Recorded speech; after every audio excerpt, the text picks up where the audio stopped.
Hello everyone, this is Priyanshu Ranjan, MBBS first professional year, IGIMS Patna. I also appeared in ICAR UG 2020 exam and cleared the exam with 401 marks and my all India rank was 3500 approx. I also completed my BSc Honours Agriculture first year in Jawaharlal Nehru Krishi Vishwavidyalaya, Jabalpur University and my college name was College of Agriculture, Kanjubasada. इस video में मैं आप सभी के साथ discuss करूंगा ICR के जो एप्लीकेशन फॉर्म में आपने अपना जो सब्जेक्ट ग्रुप चूज़ किया है उसके अकॉर्डिंग आपको कौन कौन सा कोर्स अलॉट हो सकता है आईसीआर में। मींस अगर आपने पीसीएम का जो कोर्स है वो सिलेक्ट किया है अपने आईसीआर के एप्लीकेशन फॉर्म में और जब आप आईसीआर की काउंसलिंग में बैठेंगे तो उस समय आपको कौन कौन सा कोर्स जो है वो चॉइस फिल करने को ऑप्शन में आएगा। आप पीसीबी के स्टूडेंट हैं या एबीसी के स्टूडेंट हैं तो सारे सब्जेक्ट ग्रुप्स के लिए अलग अलग कोर्सेज़ की एलिजिबिलिटी होती है और साथ ही में मैं आप सभी के साथ थोड़ा बहुत उन कोर्सेज को डिस्कस भी कर लूँगा ताकि आपको एक ओवरव्यू मिल जाए कि उन सारे कोर्सेज में आपको क्या क्या पढ़ना है। और एक बात, मैंने काफ़ी दिनों से कोई वीडियो पोस्ट नहीं किया और रीज़न यही था, मैंने आप सभी को बता रखा था कि मेरा सेकंड इंटरनल एग्ज़ाम अभी चल रहा था तो आज वो एग्ज़ाम ख़त्म हो गया है, इसलिए अब मेरी कोशिश रहेगी कि वीडियो की जो फ्रीक्वेंसी है वो थोड़ी मैं बढ़ा दूँ ताकि आप सभी को आईसीआर के बारे में प्रॉपर इन्फॉर्मेशन भी मिल सके। जैसा कि आप सभी अपने स्क्रीन पर देख सकते हैं, आपको स्क्रीन पर कोड नंबर देखने मिलेगा, फिर degree programme for admission, subjects which the candidate must have passed in 10+2 examination, मतलब आपने 12th किस सब्जेक्ट ग्रुप से पास किया, और subjects to be attempted in the entrance examination. तो सबसे पहले मैं आप सभी को ये बता दूं कि आप ये कोड नंबर पे देखिए, आपको टोटल 11 सब्जेक्ट्स मिलेंगे, 11 डिग्री प्रोग्राम्स मिलेंगे आपको आईसीआर के एंट्रेंस एग्जाम में। मीन्स अगर आप आईसीआर का एंट्रेंस एग्जाम क्लियर करते हैं तो आपके पास 11 करियर ऑप्शंस हैं। आप उन 11 करियर ऑप्शंस में से अपने लिए बेस्ट करियर ऑप्शन चूज़ कर सकते हैं। तो सबसे पहले डिस्कस कर लेते हैं बीएससी ऑनर्स एग्रीकल्चर के बारे में। तो आपको यहाँ पर दिखेगा जो 12th वाला, मैं यहाँ पे शॉर्ट फॉर्म में लिख देता हूँ जिससे आपने 12th पास किया हो, और ये एग्ज़ाम हो गया आपका। एग्ज़ाम आपको किससे देना है तो आप देख सकते हैं कि जो पीसीबी ग्रुप के स्टूडेंट हैं वो सिर्फ और सिर्फ पीसीबी से ही एग्ज़ाम दे सकते हैं। फिर आपको दिखने मिलेगा पीसीएमबी, जिनका सब्जेक्ट जो 12th में था वो पीसीएमबी था, मीन्स मैथ्स भी था बायोलॉजी भी था, तो वो दोनों के लिए एलिजिबल है, पीसीबी के लिए भी एलिजिबल है और पीसीएम के लिए भी एलिजिबल है। वैसे ग्रुप ऑफ स्टूडेंट्स जिन्होंने सिर्फ पीसीएम से 12th पास किया है वो सिर्फ और सिर्फ पीसीएम ग्रुप के लिए ही एलिजिबल हैं।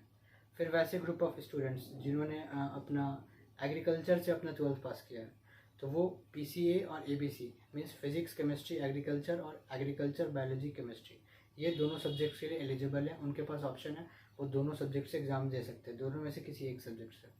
ठीक, अगला बात कर लेते हैं हॉर्टिकल्चर के बारे में। तो हॉर्टिकल्चर में भी सेम है, जो पीसीबी ग्रुप के स्टूडेंट्स हैं वो पीसीबी के लिए एलिजिबल हैं, साथ में जो पीसीएमबी के स्टूडेंट्स हैं वो पीसीबी के लिए भी एलिजिबल हैं और पीसीएम के लिए भी एलिजिबल हैं।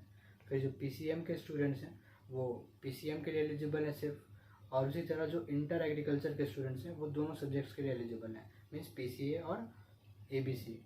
अच्छा, मैंने डिस्कस किया ही नहीं कि आपको क्या क्या पढ़ने मिलेगा। तो एग्रीकल्चर में बता दूं, एग्रीकल्चर में आपको मेनली सॉइल वाटर इन्वायरमेंट, आपको वेरियस फार्मिंग मेथड्स के बारे में पढ़ने मिलेगा, सोइंग मेथड्स के बारे में पढ़ने मिलेगा, फिर आपको डिफरेंट डिफरेंट एटमॉस्फेयर में कैसे कैसे क्रॉप्स ग्रो करते हैं, तो ये सारी चीज़ें आपको जो है वो एग्रीकल्चर में पढ़ने मिलेगी।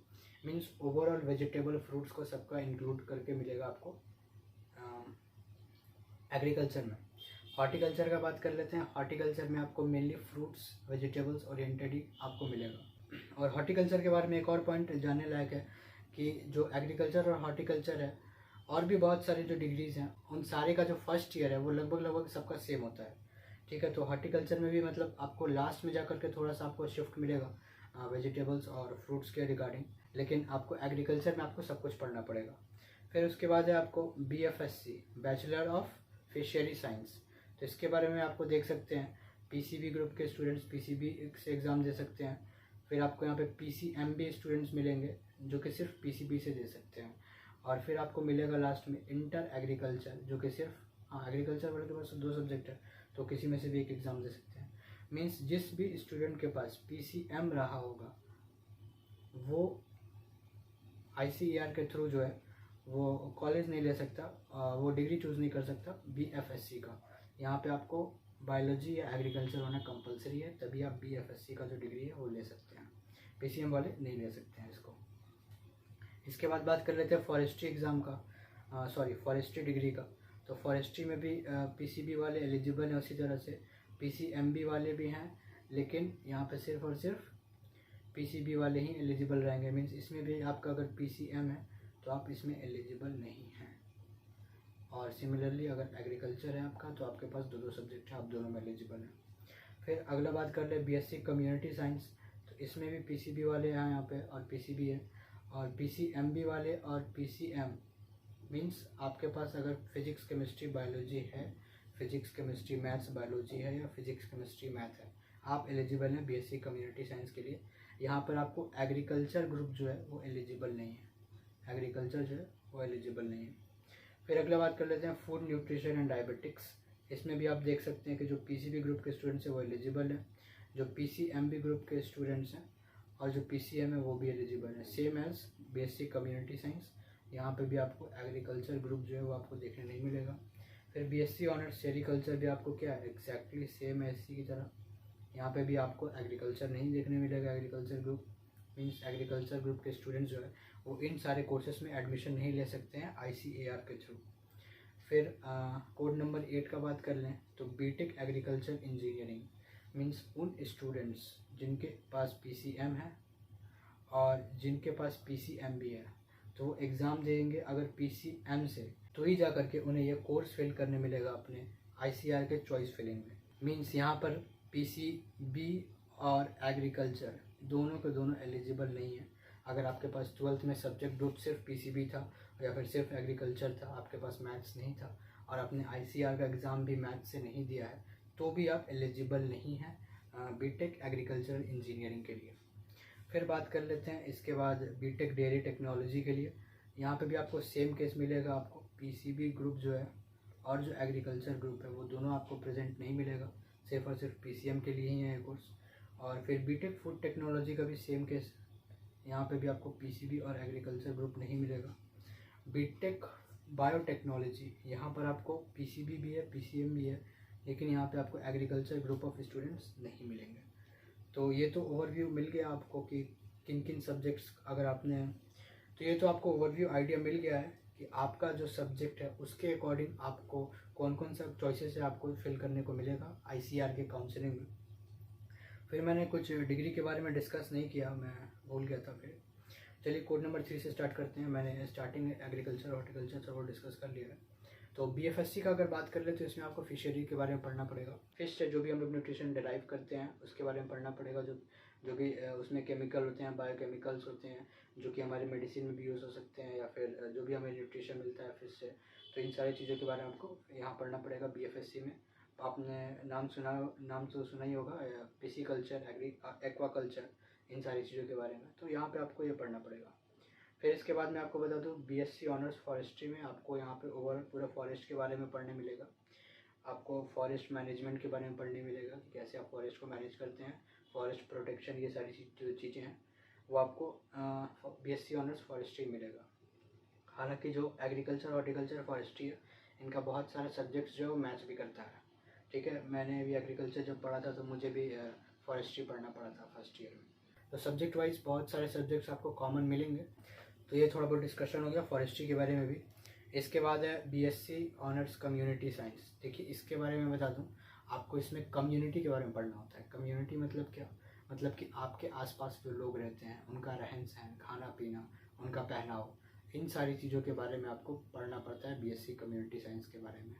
ठीक है, ये सब्जेक्ट मैंने देखा, इसका जो मैंने सिलेबस देखा, सेमेस्टर वाइज सिलेबस देखा, काफ़ी मुझे अलग सब्जेक्ट लगा और काफ़ी इंटरेस्टिंग भी लगा, क्योंकि इसमें आपको लोगों के बारे में पढ़ना होता है, जो जिस कम्युनिटी में आप रह रहे हैं, जो बाहर की कम्युनिटी है, जो नेबरिंग कम्युनिटी है, इन सारी चीज़ों के बारे में पढ़ना होता है। तो काफ़ी इंटरेस्टिंग टॉपिक है ये, प्रैक्टिकल लाइफ से काफ़ी ज़्यादा आप रिलेट भी कर सकते हैं BSc कम्युनिटी साइंस को।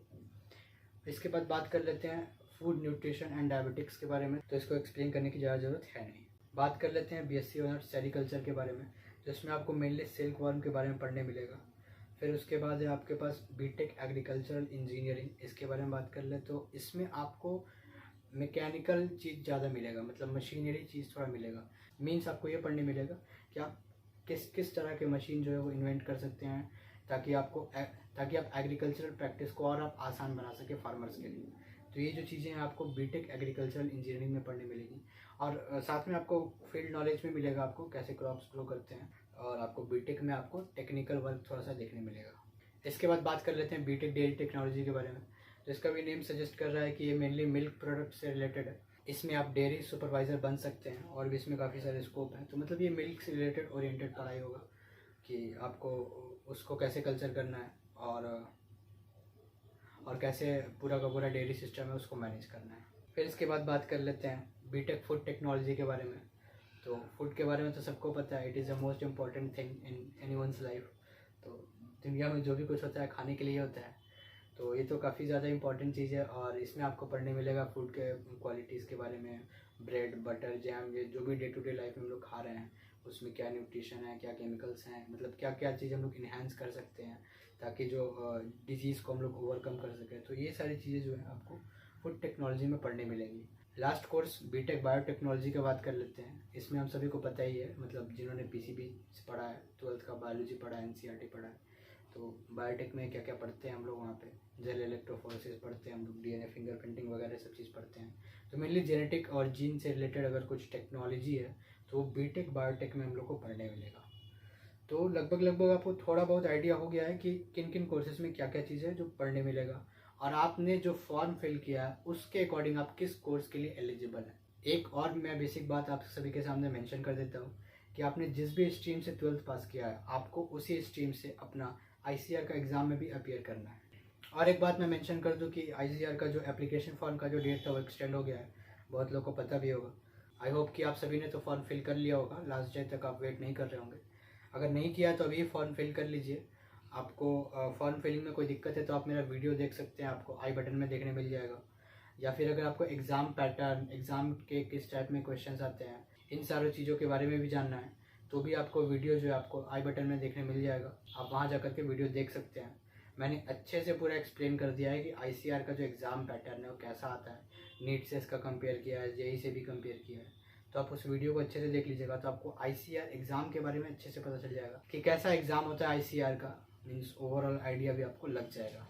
अब आगे की वीडियोस में मैं क्या करूँगा, आईसीआर का जो अलग अलग डिग्री प्रोग्राम है इन सारे का जो फ्यूचर स्कोप है उसके रिगार्डिंग मैं डिस्कस करूँगा। जैसे जैसे दिन बीतता जाएगा मैं हर एक डिग्री पे एनालिसिस कर करके आप सभी को उसका स्कोप जो है, फ्यूचर स्कोप, इसके रिगार्डिंग मैं आप सभी को बताते चलूँगा। क्योंकि जब तक आपका काउंसलिंग स्टार्ट होगा तब तक आपको पूरा का पूरा आइडिया हो जाएगा कि आपको किस तरह से अपना काउंसलिंग करना है, कौन कौन से कोर्सेज हैं, उनका क्या क्या स्कोप है, इसके रिगार्डिंग आपको पूरा आइडिया मिल जाएगा। और मैं एक और बात मेंशन करना चाहूँगा, अगर आप स्कोप की बात करते हैं तो देखिए, एक मैं बहुत सिंपल सा बात कहूँगा कि मेरे अकॉर्डिंग ऐसा नहीं कि मतलब कोई डिग्री काफ़ी अच्छी होती है या फिर कोई डिग्री काफ़ी ख़राब होती है। द थिंग इज दैट कि आप उस डिग्री को कैसे एक्सप्लोर करते हैं, आप उस डिग्री में कैसे खुद को मैनेज करते हैं, आप कैसे उस डिग्री को अपने साथ लेकर के आगे बढ़ते हैं, ये मैटर करता है मेन। और जैसा कि मैंने मेंशन किया, आप उस डिग्री को कैसे एक्सप्लोर करते हैं ये टोटली आप पर डिपेंड करता है। That's all for this video guys. आप सभी मोटिवेटेड रहिए, पढ़ाई कीजिए अपनी आईसीआर एग्ज़ाम के लिए। Stay safe, stay healthy. Thank you so much guys.